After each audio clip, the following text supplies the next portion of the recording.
What's up, everybody? Welcome aboard. In the trends, and they are changing. And as we look at markets, notice if you remember what we talked about the other day, if you were here, we said look for opportunity to sell and resistance levels. And as we're watching, oops, I should have done that myself. I got other things going on, but in the meantime, you can see that we've rallied right into some resistance. Bang, we're falling apart. And of course, if you look at the opening of the market today, or for the last 2 days, both days they opened higher, and both days they saw some selling pressure after the opening.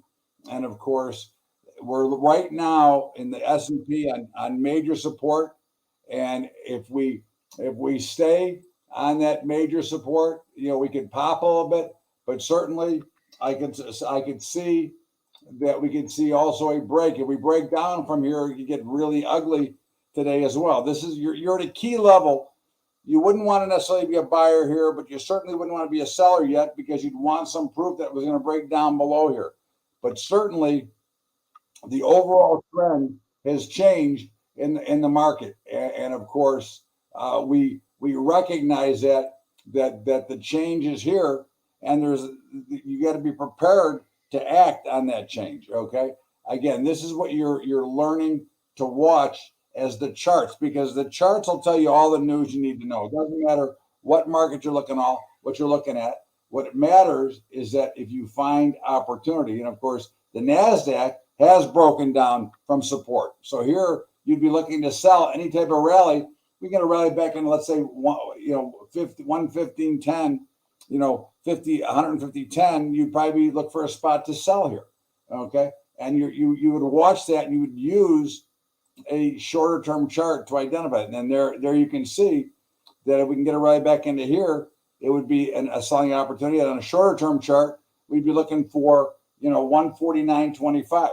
So again, it depends on the time frame that you're watching. It depends on everything you're doing, but you are seeing certainly a change. And of course, as we watch some of the other products and just take a quick run through, just a lot of things. You look at the U.S. dollar; the dollar is charging higher. Okay, it's reaching a resistance level, but with all the news about the BRICS and about everything else, okay, you're seeing a potential change. Okay, and certainly we look at opportunities of where they come from and where we're going to get the best opportunity to be. So the dollar, you can see at 103.50 might be a little resistance, but in this case, in a market that's trending higher, you'd be more interested in waiting for a pullback, let's say to 102.50 as a potential spot to buy. As you look at, let's say, the euro currency, which is the exact opposite, here you're now in support, but you're in a clear downtrend. You'd like to see a little bit of a rally back, let's say, to 109.50. Okay, Bitcoin is really stuck in a very tight range, but has now broken to the downside, headed to the next support level. So now, as you look at it, this is kind of looking like we're a little bit weak. Okay. Now again, every chart themselves and every time frame, as we went through before, is different. Okay. So you have to be prepared to trade on the time frame that you want to trade on. The longer the time frame, the more risk that you have to take. The shorter time frame, the less risk. Of course, typically, the longer the time frame, the more profit you can make. And typically the shorter time frame, the less you can make. Now the difference is that in a shorter time frame, if you get the right run, you can make a lot in a short-term time frame as well. The bond market's breaking down. Once again, we would expect after 6 days in a row lower, a bounce at some point, but it's really what you're waiting for now is a sellable bounce. You're not looking to pick the bottom. You're looking for an opportunity to sell into this rally. Okay, if you get any rally at all, you want to be a seller. Until the pattern tells you differently, you're looking to be a seller. Same for the notes. Okay, they have also now the notes, unlike the bonds, they broke the first support. They're not another support level, but again, 6 days, 7 days in a row down. You assume that there'll be a rally at some point, and I am not at all telling you that you should be buying for that rally. What you're waiting for now, if you're not in, is you're waiting for the rally to sell it. Okay, This is what we've watched. Again, we've seen this in the markets the last couple of days, which is indicating that the markets are potentially ready to. I screwed myself up. Okay, I got it. Anyways, so we're looking for the markets to sell. Okay, but every market is different. Not all markets are in a downtrend. And if we go back, let me go back to my sharing ability. Okay, we look at gold. Gold's pretty ugly. It's breaking down once again. Now, you would certainly want to be short gold here. Even if you're a gold bug and you own physical gold has nothing to do with what you're trading over a short time frame. Okay, I am short gold myself right now on the board, as they say, or in paper, but I'm still long or own physical. So again, one thing has nothing to do with the other. Remember, your investment is one area, your trading is another area, and you have to be able to separate the two. Silver continues to fall. Now it looks like it might have found a little bit of support. Let's say 22.40. This is probably a rally that you'd like to probably sell. If you saw a rally back to 23, you'd like to be a seller of silver. Platinum, which is it lacks a little bit of liquidity, so it's harder to trade, but certainly it appears to me that the 900 level looks like an area that it wants to hold and maybe get a little bounce off of. Copper, again, working its way lower, a little bit of a bounce, right into an area you probably want to sell it at like about 371. The grain markets are interesting. Now they're up today, but I am under the impression and under the belief that the Chinese, the Chinese are actually, I believe, keeping pressure on the grain markets right now to try to accumulate farmland. If they can trigger and force these farmers to sell and take losses, then they might be more willing to sell their farmland. And of course, China has been accumulating a lot of farmland recently, and for years. And he who controls the food supply controls the world. And we know that China's 100-year plan is to control the world. So if I'm the metrics right now is the price at the retail end with inflation continues to go higher. The place at the wholesale end keeps going lower. Farmers are now at $4.74 a bushel. They're operating at a loss. It costs them more to plant. And if you understand anything about the farming community, they borrow millions of dollars to plant that. They're taking high risk to create food for you. So corn is bouncing, but it looks pretty awful. Beans look a little bit better. Soybeans, they're kind of holding, and certainly you're in a pretty solid consolidation level from like 1280 to 1340. Wheat, which makes no sense at all, is getting hammered. Now, with the problem and the shortage of wheat, if we go back to Marie Antoinette, to let them eat cake, that was because there wasn't enough wheat to make bread. All right. And of course, we know what happened to her. This is an interesting issue because when you look at the problems in Ukraine and Russia with that ridiculous phony conflict, which is now only now about the money. Okay. It's no longer a conflict. Now it's about profit. Okay. These prices are being pushed down, and it is my opinion that they're being pushed down by the Chinese and by the funds so that they can accumulate more farmland. And of course, if you look at the cattle markets, there's two types of cattle. There's feeder cattle, which they get as babies, and they feed them all the way until they get to about 1,200 pounds, 1,300 pounds. And then there's live cattle. They both are at all-time record highs. So what does that mean in the big picture? Well, to me, there's a shortage of cattle right now. We have a herd shortage, so you're going to see higher prices. I think any more cattle gets put into the markets collapse because the average American cannot afford to buy steak in the grocery store. Now they have enough trouble feeding their family as it is. What do you think about China joining BRICS? And do you think it'll affect the dollar in the futures market? No. I think, first of all, I think it's a bunch of BS. I'm sure they might make it work. But China's wanted to be the reserve currency forever. And it's always been the constant battle. Can they be the reserve currency? And I don't think that this is the right time yet. Yes, the United States is weakening. Our leadership is very poor right now. And we have the squad would be known as America haters and trying to create the Great Reset. But I don't foresee yet. Now, at some point, if we continue to remain weak, you could see an effect. But the 6 nations that want to create BRICS and use a gold standard, we know that that's only partial. And we do know that, there's a chance that the United States has talked about going back to the gold standard as well. And of course, we've got certain states in this country that want to make gold and silver currencies once again. So I don't put much into it right now. And of course, you can see it in the overall futures market. If the BRICS was really something that was to be good, why is gold not rallying? Okay, why is the dollar rallying? Right. So again, you got to look at the markets. The markets will give you a lot of the answers that you when you think about certain things. Okay. And of course, live cattle continues to be in the consolidation, but up at all-time highs.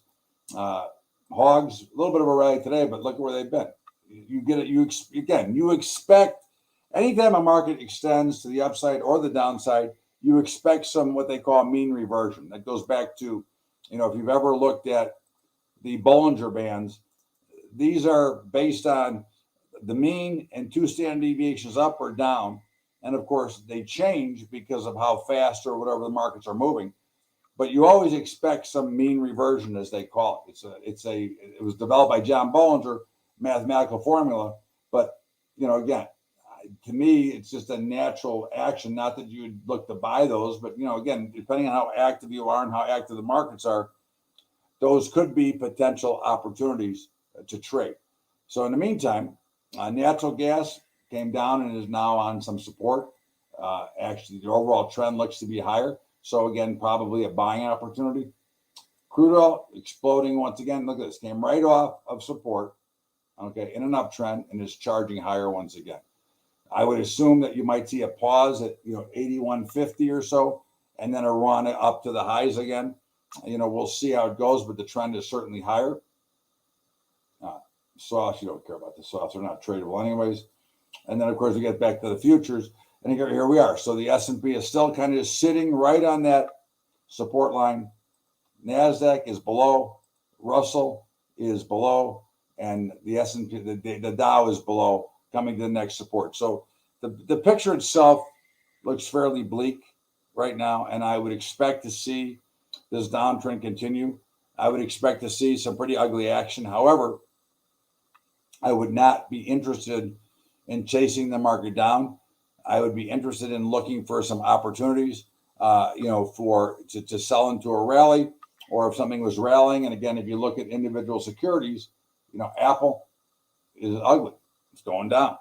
Okay, Amazon, right now at support in an uptrend, but it dead nut support right now. So either Amazon's going to hold here, or it's going to fall. Now again, when you're looking at different strategies to use, you need to use the markets and the chart to give you what is the best potential strategy to use as a trader. Okay. And of course, options are a big part of that.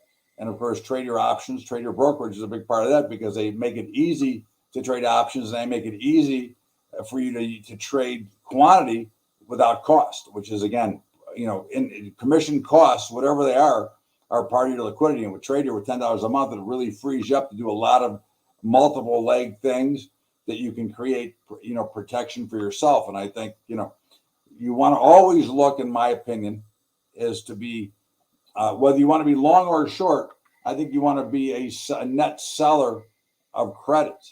Okay. And whether you're buying out into the future for a move up, but you want to be able to sell short-term credit, especially now with the S&P zero day to expiration, S&P and Qs.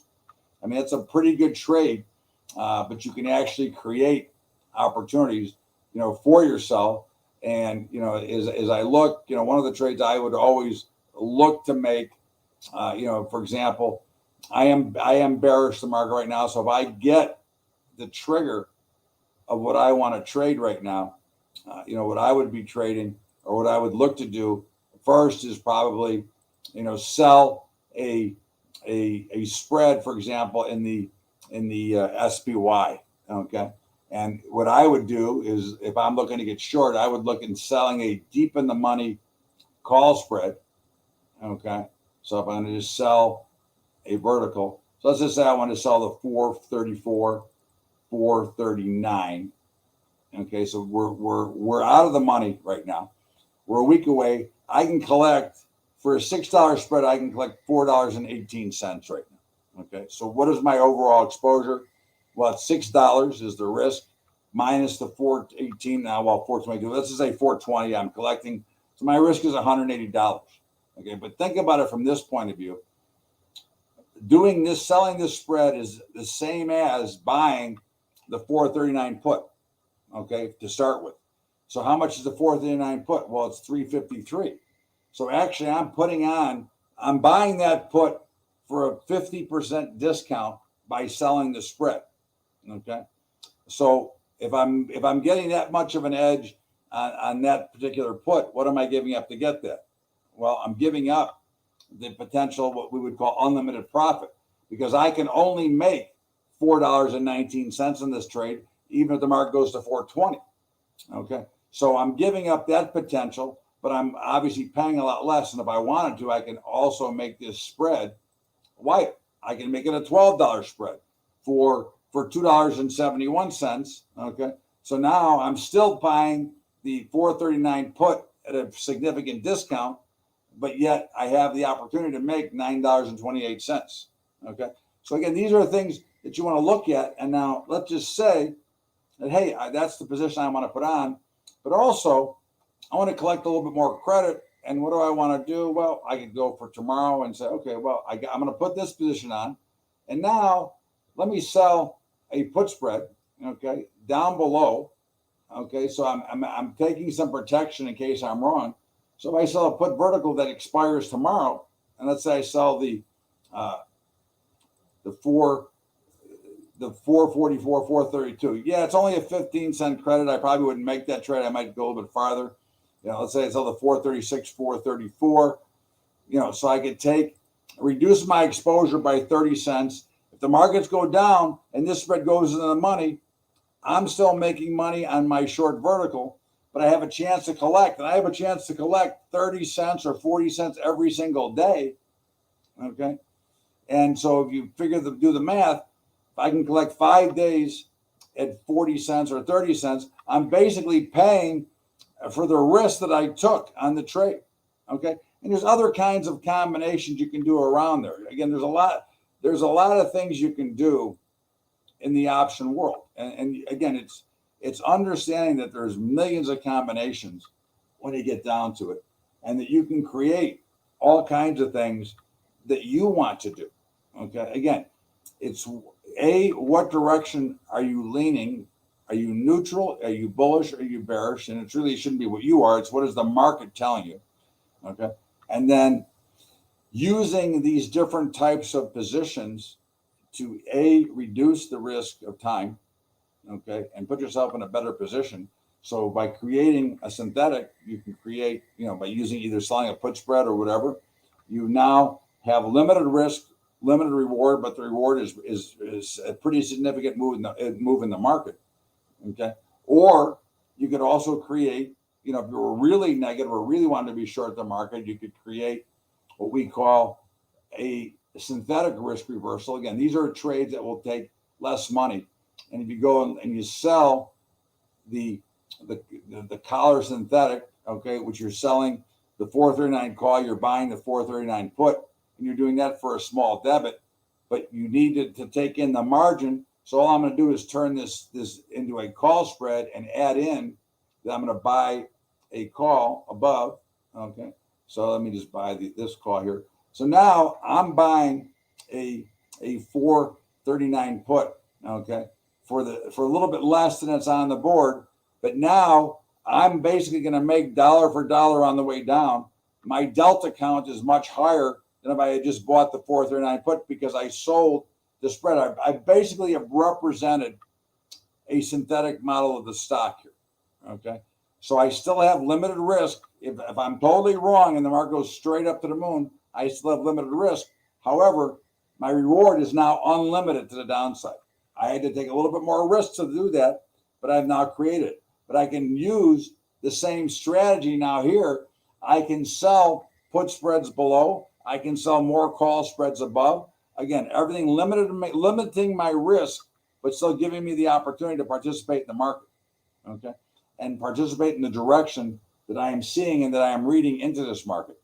And that becomes a more important factor for you as you look and you put yourself, again, the whole objective of the business is to put yourself in the best possible position, which does never guarantees you an overall profit. What it guarantees you is you take in the steps to give yourself the best defensive mechanism. You got to remember one thing, that just like sports, defense wins championships. Defending your money is just as important as just about anything else. So if you defend your capital, it means you're around to play. So when you do make a bad trade, which you will, because again, that's just part of trading, right? They're not all going to be winners. So you're going to have bad trades. So you're going to have to be able to have capital to make the next trade. And one of the things that we like when I day trade, futures every day, is I like to be able to have markets that are going to be active enough that will give me enough opportunities. And today, for example, when I traded earlier for an hour, we only had 3 possible trades. Now they were all 3 micro winners, tiny winners. But the point is that there wasn't. I would like to have 20 opportunities. The busier the market is, the more opportunities that are creating for yourself. Okay, and that's what you're trying to do. Again, it's recognizing what the market is doing, recognizing the trade, but then hoping that there's enough liquidity and enough activity in the market to let you have trades. And right now, as you can see, the fall off in volume and almost every market is really not very good. That is not what we would like to see. We would like to see volume skyrocketing, liquidity going crazy, and a lot of trade. I mean, you're looking at these are 4 minutes and they're barely moving. Okay. You want to see them charging either up or down because that's creating opportunity.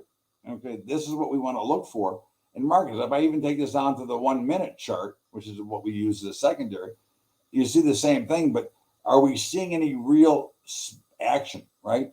And the answer is not really.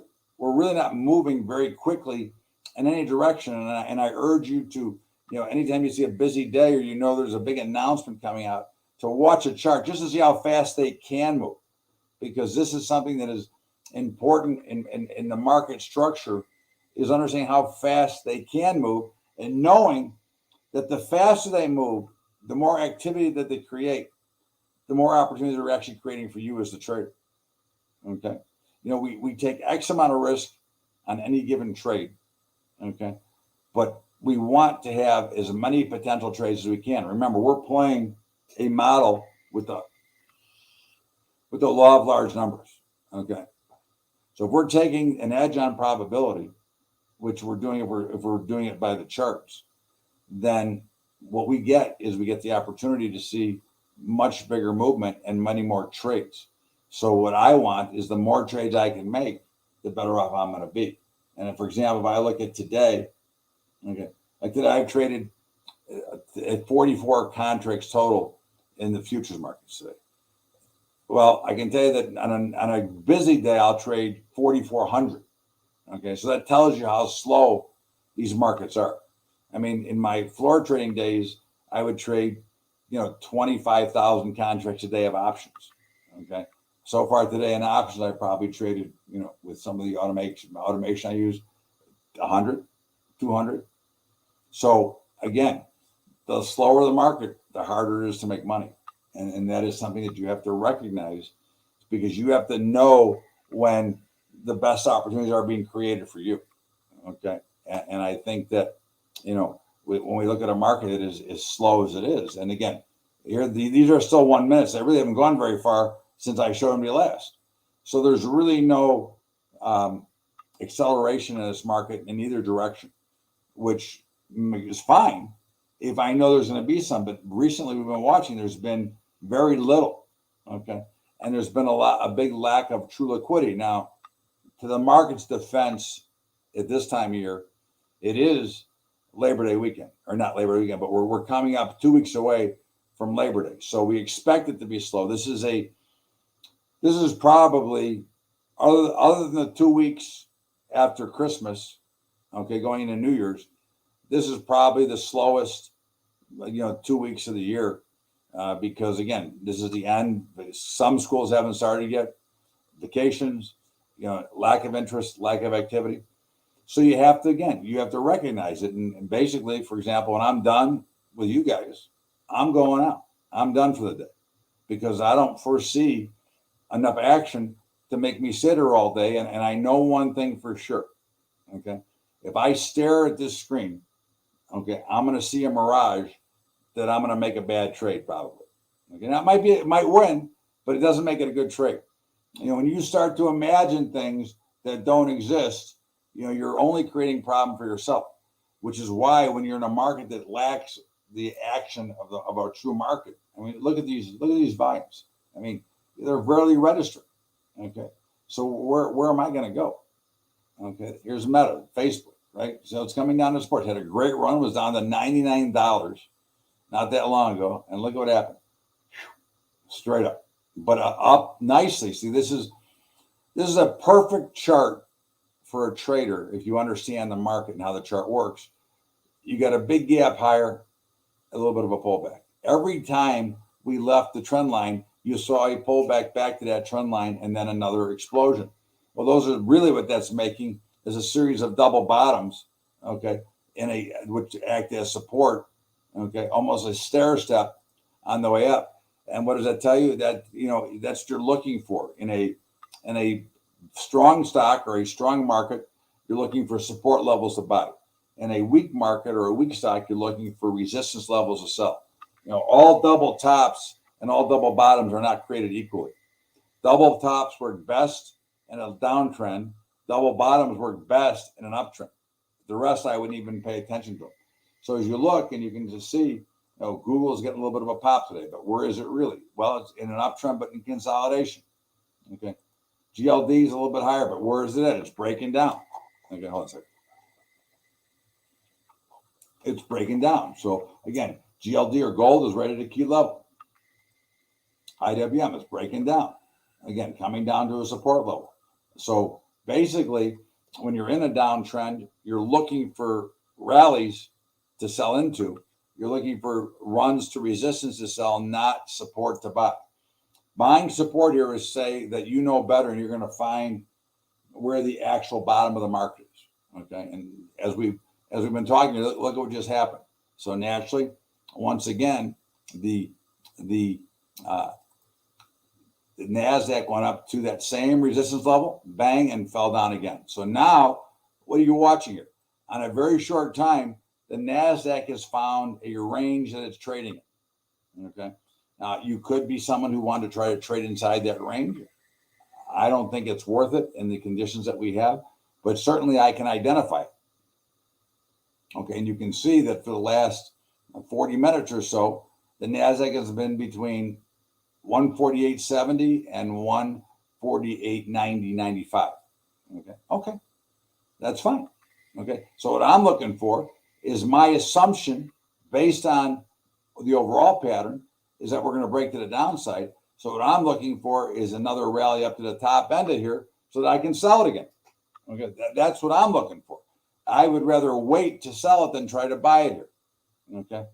Now, there are certain circumstances in which I would consider a potential buy, and that would be if we got a big flush on heavy volume, I would certainly consider. Okay.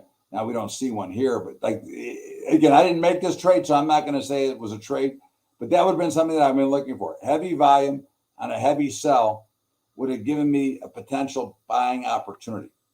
Conversely, the opposite, a heavy buy on heavy volume would be a sell opportunity. Okay.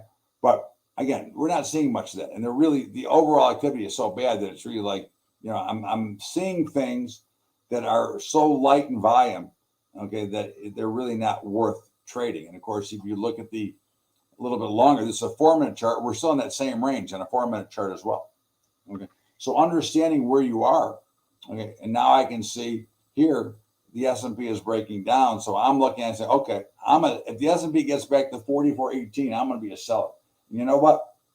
I'm going to put that order in right now because I don't mind selling it there.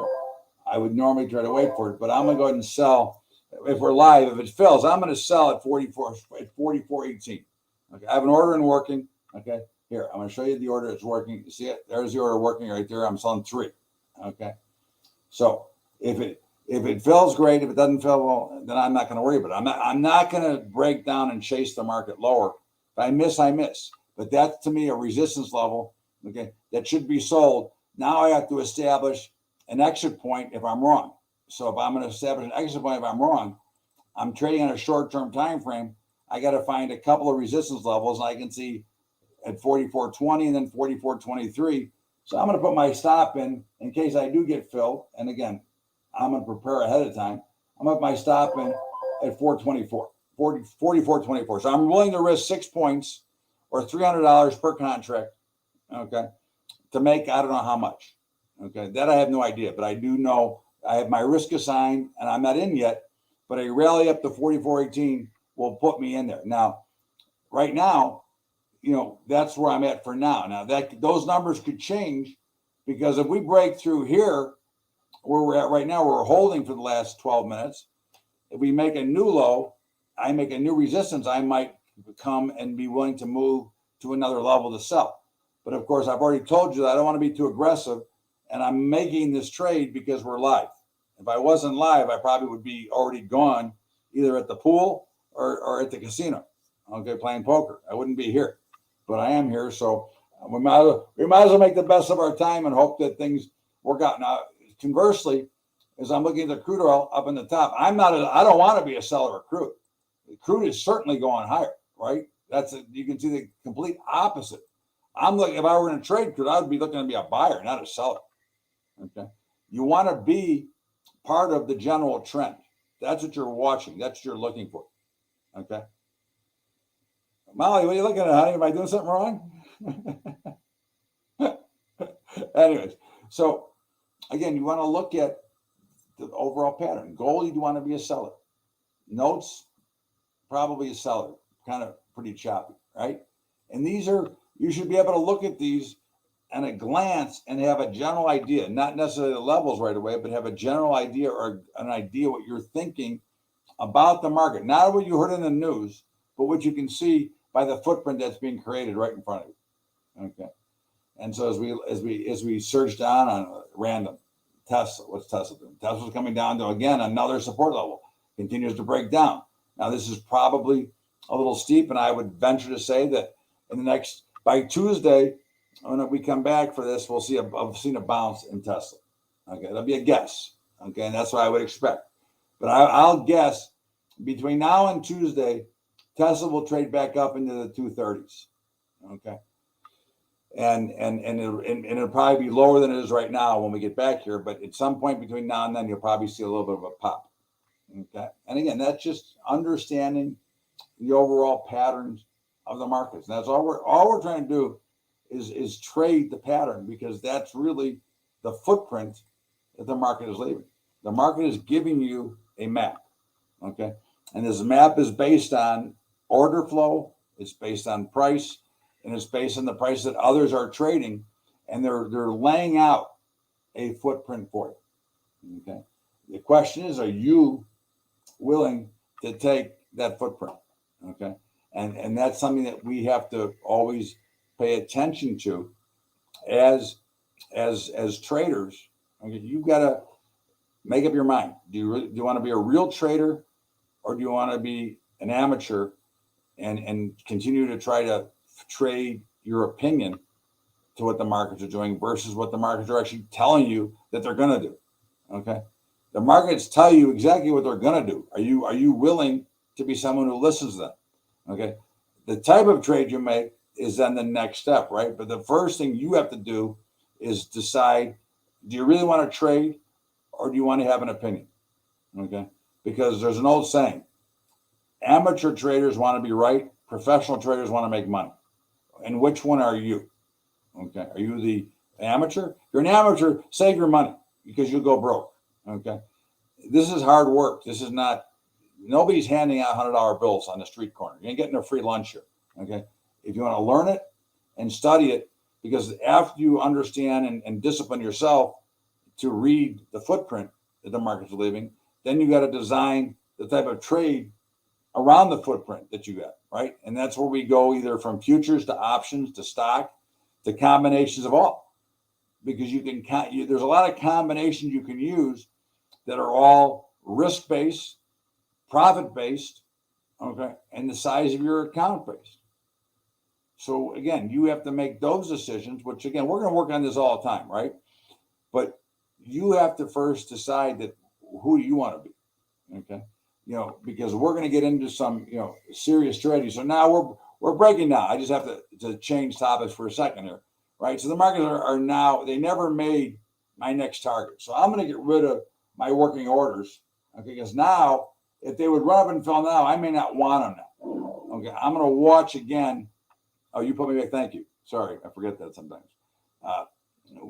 I'm now watching this. Now, I'm not doing anything yet. I want to see how the footprint and the action develops underneath it, okay? But we never made it back to my other target of 44.18.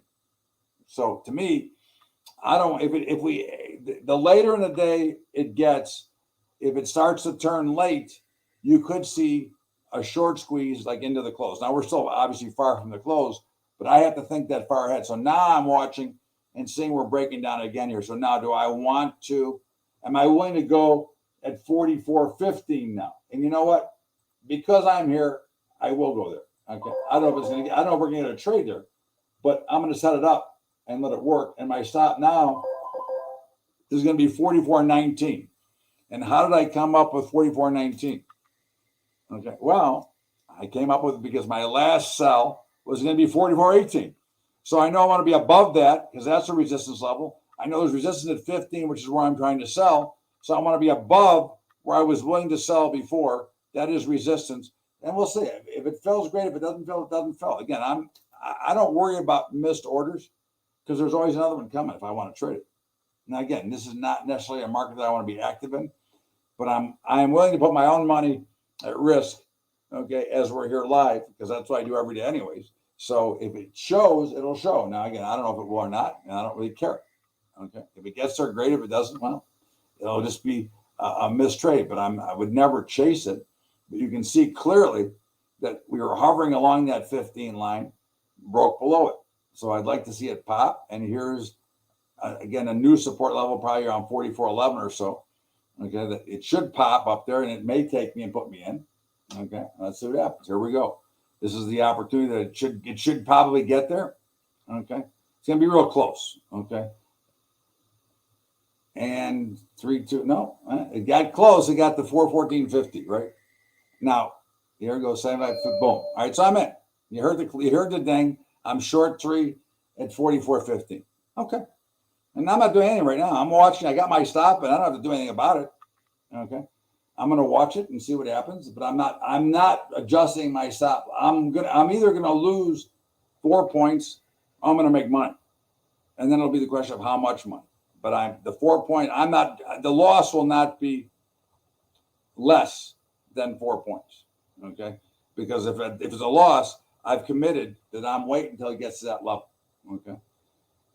So as I watch here, again, here's another resistance area that should hold in. So there's a number of areas.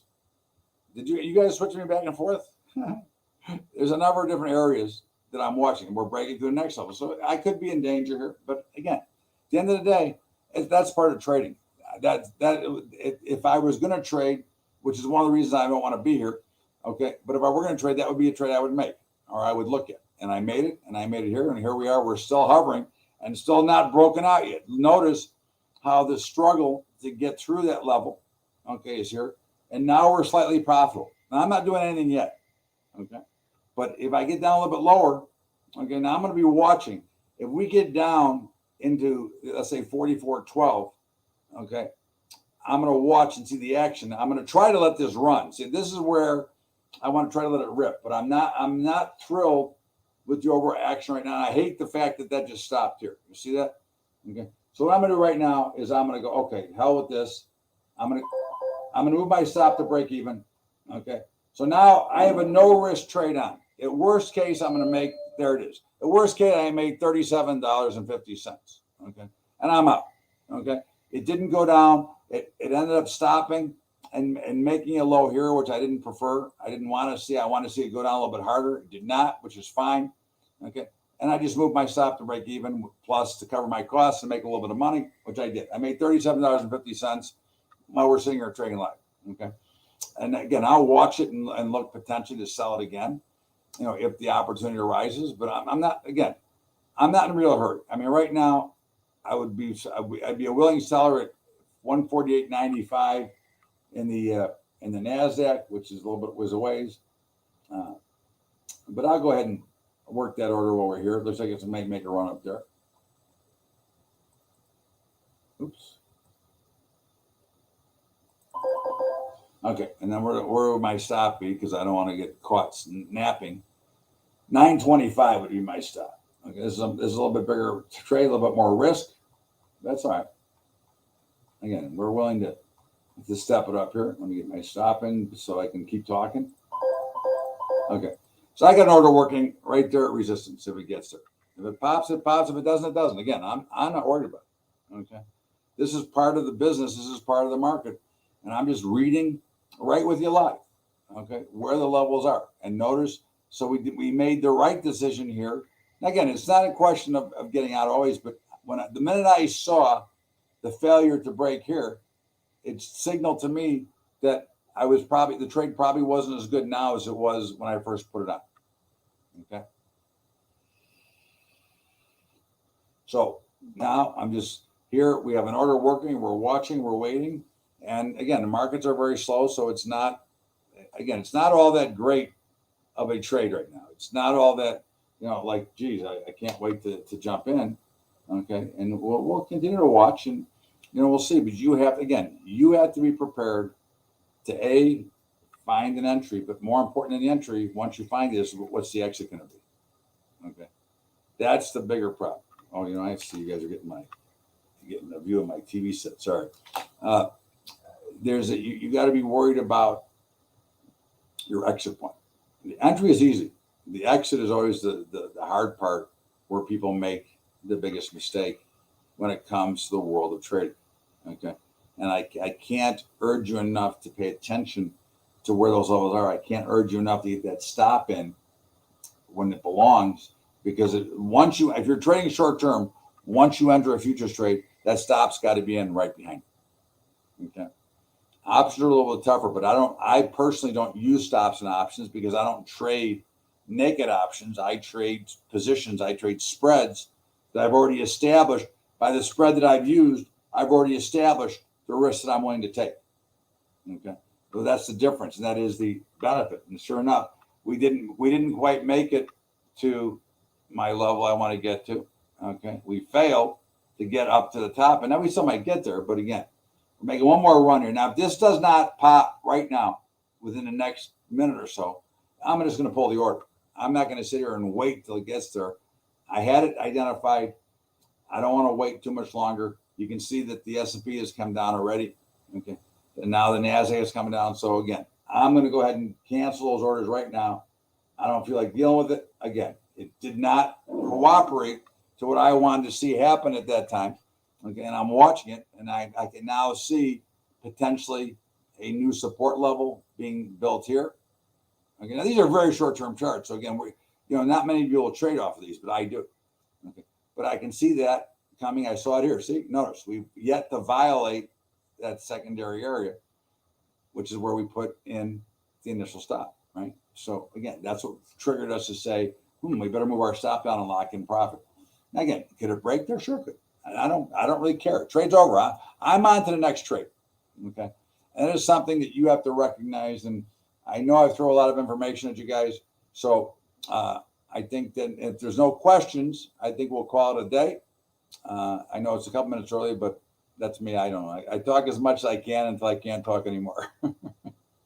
So if there's any quick questions, I'll hang out for just a second and we'll watch these trade. But notice what we're doing. We're sitting right in those areas. We identified those together as we're here now. So, all right, sports fans, have a great weekend. Remember, discipline and defense and patience. See you on Tuesday. And until then, have a great day, everybody. We'll see you later.